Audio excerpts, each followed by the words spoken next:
प्रणाम, नमस्कार। बहुत स्वागत है आपका उस कार्यक्रम में जिसका नाम है हे प्रभु आनंद दाता। अपनी प्रतिक्रिया, अपनी रिएक्शंस इस व्हाट्सएप नंबर पे हमें भेजें 7009694440। और आज हम जिस विषय पर बात कर रहे हैं उस पर पहले भी उसके अलग अलग प्रारूप पर हम किसी न किसी रूप में चर्चा कर चुके हैं, लेकिन वो विषय ऐसा है कि कहीं ना कहीं फिर स्मृति में लौटता है और फिर एक ऐसी व्याख्या की मांग करता है हमारे विद्वान वक्ता से जो आपको हमको एक दिशा दे सके, एक दिशा प्रदान कर सके।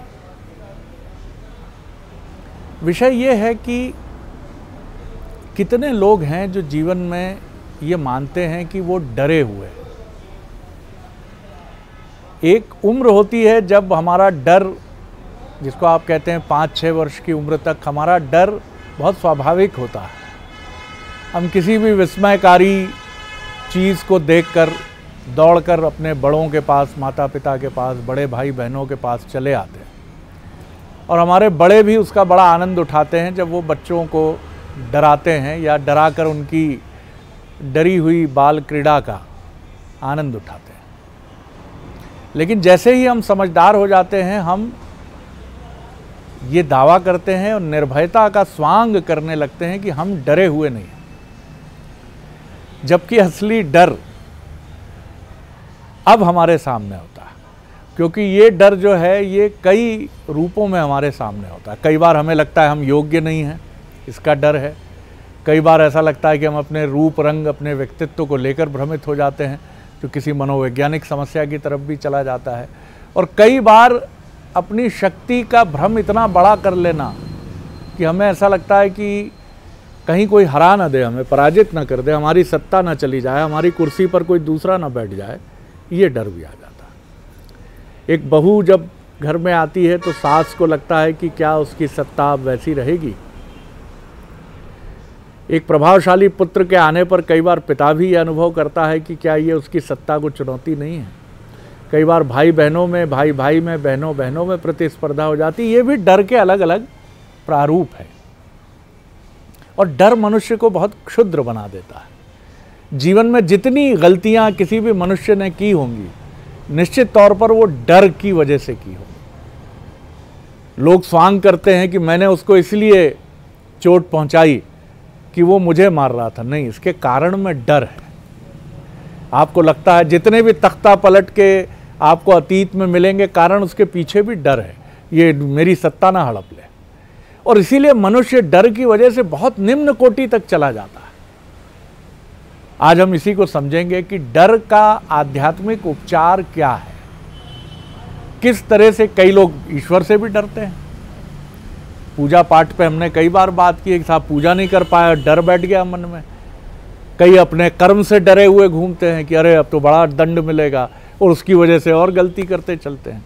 आज इसी पर हम सुनेंगे अपने विद्वान वक्ता, भगवत गीता के अध्येता, मानस मर्मज्ञ प्रोफेसर डॉक्टर सुरेंद्र बिहारी गोस्वामी जी। प्रणाम कर रहा हूँ सर। आपने आज विषय को दूसरे प्रारंभ से उठाया है जी। आज आपने इसमें जो अपना प्राकथन प्रस्तुत किया है वो मुझे डर की एक दूसरी मीमांसा करने की ओर प्रेरित कर रहा है जी। यद्यपि डर पर हमने कई बार, एक दो बार चर्चा की है। डर पर हमने मृत्यु का भी भय डर के अंतर्गत शामिल रखा है, शरीर के नाशवान होने को भी डर में शामिल रखा है।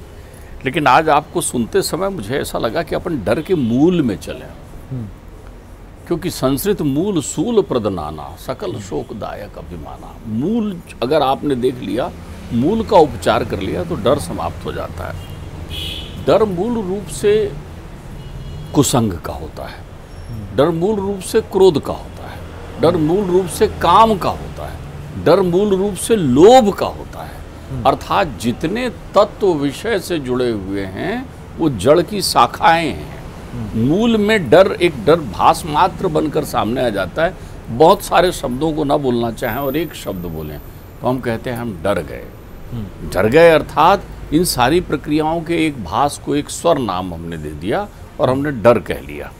अब आप डर को देखें, यदि डर की प्रक्रियाओं की और मीमांसा करने देखें, मुझे ध्यान आता है कभी आप एक समाचार पत्र पढ़ रहा था कि किसी ने विष का पान कर लिया। अब विष ग्रहण कर लिया तो ग्रहण करने वाला अस्पताल पहुंचा, अगर समय पे पहुंचा तो बच गया, नहीं पहुंचा तो मर गया। मैंने कहा अच्छा, ये विष पान करने से या विष खा लेने से व्यक्ति की ई लीला समाप्त हो सकती है, आप समझिए। तो मैंने कहा आदमी को ऐसा करना नहीं चाहिए। लेकिन मैंने देखा वो आदमी विष पान कर रहा है जो विषय विष से ग्रसित है। अर्थात संसार का प्रत्येक व्यक्ति विषय विष से ग्रसित है। ध्यान रखिएगा, विष और विषय इसमें केवल या का अंतर है। जी जी जी। एक विष है, एक विषय है। तो विषय क्या है अपने जीवन में? काम, क्रोध, लोभ, मद, मोह, मत्सर इत्यादि ये विषय की श्रेणी में हमारे पास आते हैं। विष जो है ग्रहण करने के बाद असर करता है, विषय केवल ध्यान करने मात्र से असर करता है। इसलिए ध्यान होते ही आप डर जाते हैं, भास है सारे विषय। ब्रह्मा जी ने एक बड़ी चतुराई की है। यहाँ ब्रह्मा नाम शब्द का उपयोग उस उद्गाता से करिए, उस व्यक्ति से करिए, उस परमेश्वर के स्वरूप से करिए जिन्होंने सृष्टि की संरचना की, मनुष्य का निर्माण किया। ब्रह्मा ने मनुष्य की प्रत्येक इंद्रियों को बहिरंगी बना दिया है। वो अंतर्मुखी नहीं है, बाहर देखने वाली है। तो बाहर किसको देखने के लिए बनाया? विषयों को। विषय इस संसार सृष्टि के मूलाधार है। संसार विषयों से बना हुआ है। विषयों के समुच्चय को आप संसार कह सकते हैं।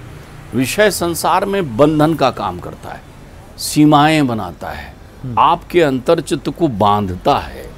आपको मैला करने का काम, आपके शरीर को मैला करने का काम विषय ही करता है।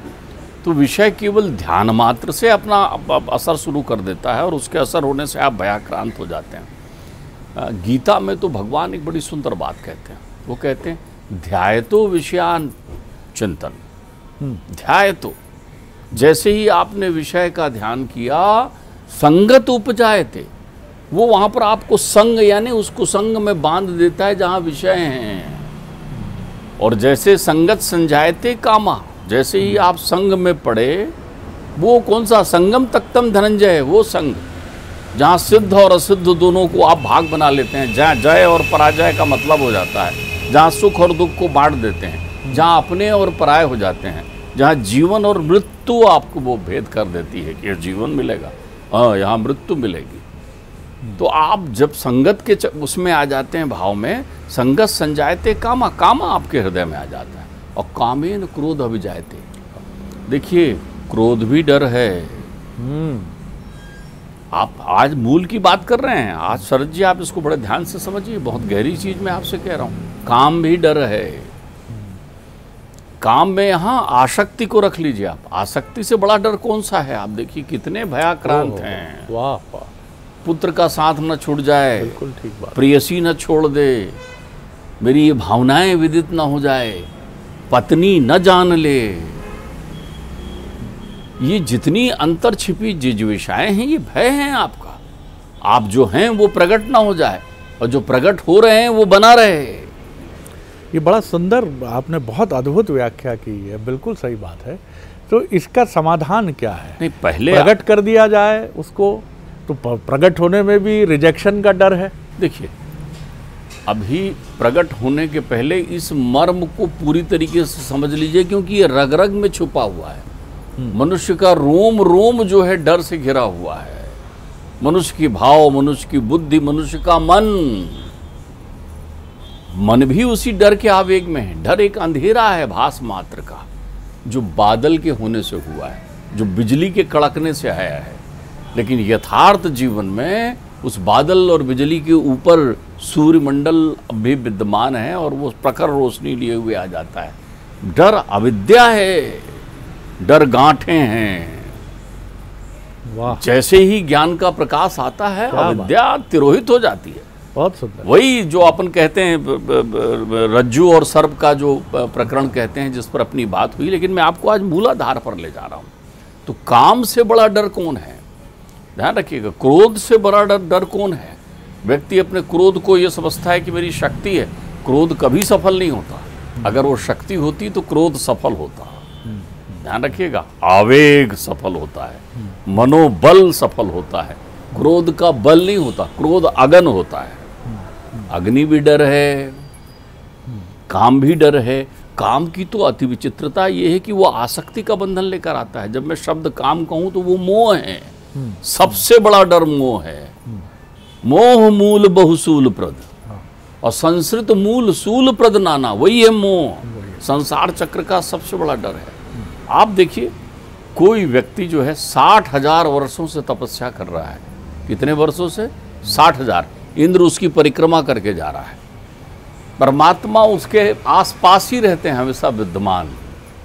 उसकी क्षणमात्र इच्छाओं से सृष्टि के संचालन में वो अपनी भूमिका दे सकता है। ब्रह्मा उसकी प्रशंसा करते हैं। ऐसे हैं सौभरी ऋषि। सौभरी ऋषि का वृतांत श्रीमद् भागवत में बड़ी गहराई से आया है। रघुकुल का वंश निरूपण करते समय सौभरी ऋषि का नाम आता है, जब मानधाता की कथा आती है।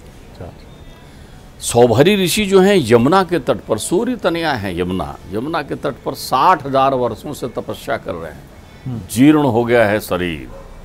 ध्यान रखिएगा, जो व्यक्ति तप करता है उसके पास डर नहीं होता।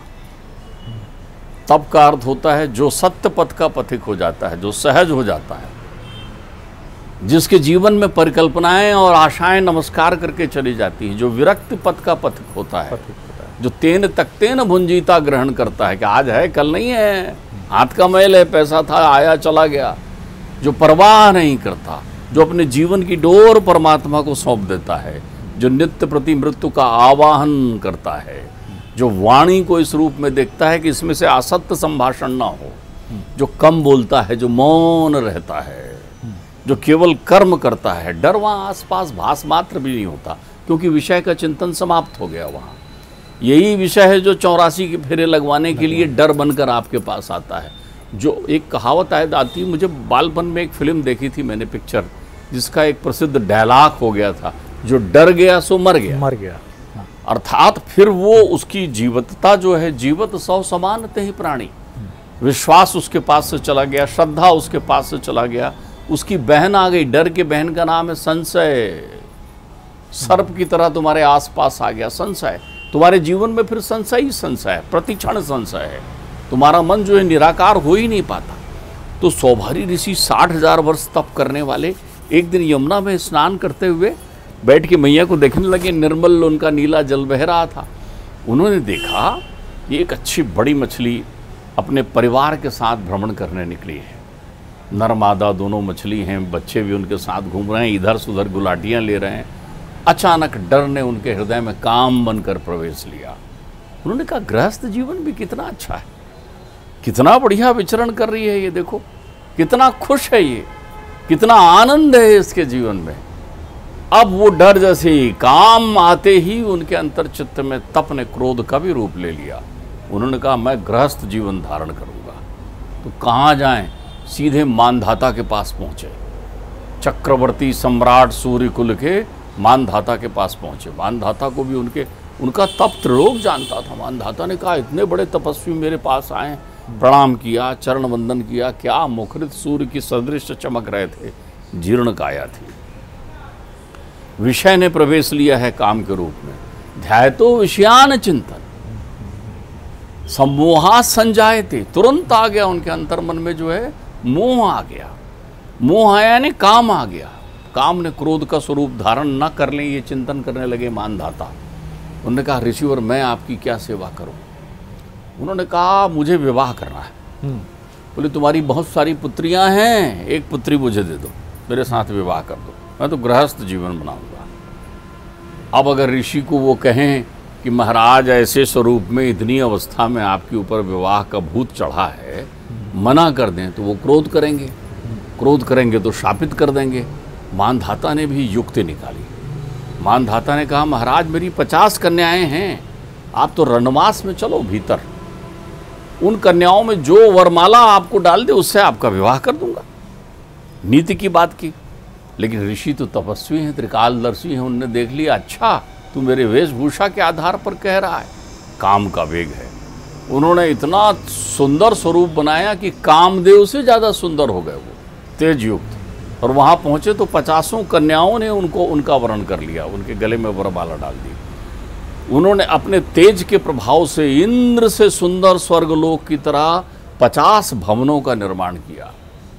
वहाँ वो सैकड़ों वर्ष गृहस्थ जीवन को जीते रहे, लेकिन उन्होंने देखा कि ये एक ऐसा जीवन है जिसमें प्रतिदिन और दुख ही दुख है, और कष्ट ही कष्ट है, और डर ही डर है, और भास ही भास है। इसमें तृप्ति नहीं है कहीं। ययाति की तरह पुरुष आयु ली है ना, नहुष के पुत्र ययाति ने 1000 वर्ष उन्होंने भी वो आयु लेकर देखा। उन्होंने कहा प्रथा गता तस् नरस्य जीवनम, काम का भय, उन्होंने सब त्याग दिया। आचार्य शंकर कहते हैं बद्धोसी को वा विषयानुरागी, सही बात, को वा विमुक्ते ही विषया विरक्ति। तो डर एक बंधन है, जो विषयों की आसक्त हो जाते हैं। उन्होंने सब छोड़ दिया, सब छोड़ के फिर से तप के मार्ग में गए। तो इसका अर्थ नहीं है कि परिवार रहेगा तो डर रहेगा, ये अर्थ बिल्कुल नहीं। डर का सबसे सुंदरतम विकल्प है कि तुम्हारी बहिर्मुखी इंद्रियां कभी भीतर भी झांक ले, वो ये समझ ले कि ये सांस मैं नहीं लेता, कोई और लेता है, ये जीवन मेरा अपना नहीं है, नाशवान शरीर में कोई और संभालता है। तो जो और संभालता है, डर का विकल्प है शरणागति। तुम्हें रात में निकलने में डर लगता है तो तुम रात की शरण में चले जाओ। तुम्हें किसी के सामने जाने से डर लगता है तो तुम उसी के समक्ष खड़े हो जाओ जा करके कि मुझे उसको देखो। पिता से डरता आदमी डरता है, क्यों डरता है? पिता से डर केवल इसलिए लगता है क्योंकि पिता के बताए मार्ग में तुम नहीं चल रहे हो। तुम्हें पिता से तब तकलीफ होती है कि आज सवेरे 10 बजे तो सो के उठाऊं, पिताजी का सामना कैसा करूं। तो 10 बजे यदि आपका उठना जारी है तो आप 10 बजे पिताजी के पास जाइए और जाकर प्रत्यक्षीकरण शरणागत लीजिए कि हे पिता, मैं क्या करूं, मेरे में ये आदत है, उठ नहीं पाता। बाबूजी, अब मैं कोशिश करूंगा आपके बताए पथ पर चलने के लिए। तो शरणागति, समर्पण तुम्हारे डर को तुमसे विमुक्त करता है।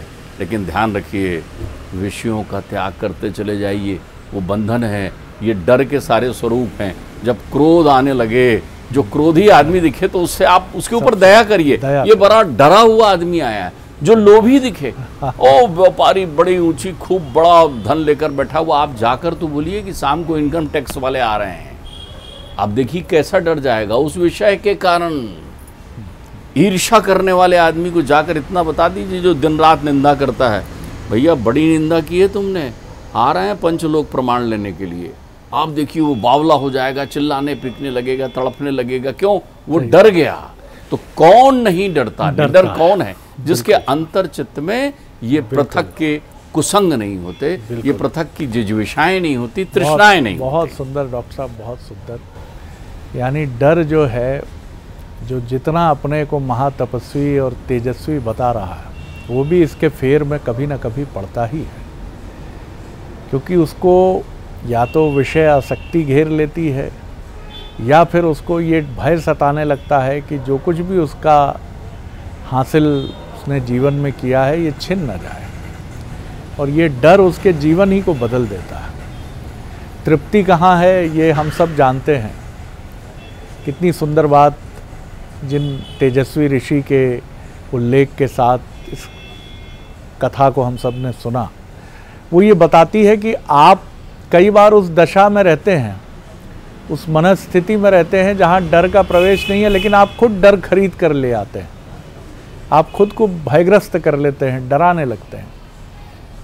और डर आया तो जीवन बदल जाता है, आनंद ही चला जाता है जीवन से, तुलना शुरू हो जाती है, प्रतिस्पर्धा शुरू हो जाती है। और कितनी सुंदर बात है कि ऐसे क्रोधी, ऐसे अपने को महिमा मंडित करने वाले, ऐसे ईर्ष्यालु, ऐसे लोभी व्यक्तियों से सहानुभूति करिए, क्योंकि भीतर से वो बेहद डरे हुए हैं। कोई काला चश्मा लगाकर अपने डर को छिपाए हुए है, कोई महंगी गाड़ी और महंगे भवन में रहते हुए अपने डर को छिपाए हुए है, कोई अपनी शक्ति का प्रदर्शन करके अपने डर को छिपाए हुए है। लेकिन वो सब जानते हैं कि किसी न किसी दिन हमारी सच्चाई सामने आ जाएगी। तो डर से मुक्त होने का अर्थ यही है कि विषयों की जो आसक्ति है, क्योंकि विषयासक्ति ही डर लाती है, इसीलिए गृहस्थ जीवन में भी उस तरह से तृप्ति नहीं है अगर वो वीतराग आपके भीतर नहीं है। विदेह की तरह कि जो देह में रहते हुए भी विदेह थे, विदेह राज जनक। तो उस तरह का भाव अगर आपके जीवन में है तो आप निर्भय हैं, निडर हैं। अन्यथा आप डरे हुए हैं और जीवन के मूल तत्व का स्वाद लेने से पूरी तरह वंचित है। बड़ा आनंद आया डॉक्टर साहब। अगले एपिसोड में एक और विषय लेकर उपस्थित होंगे। प्रणाम, नमस्कार।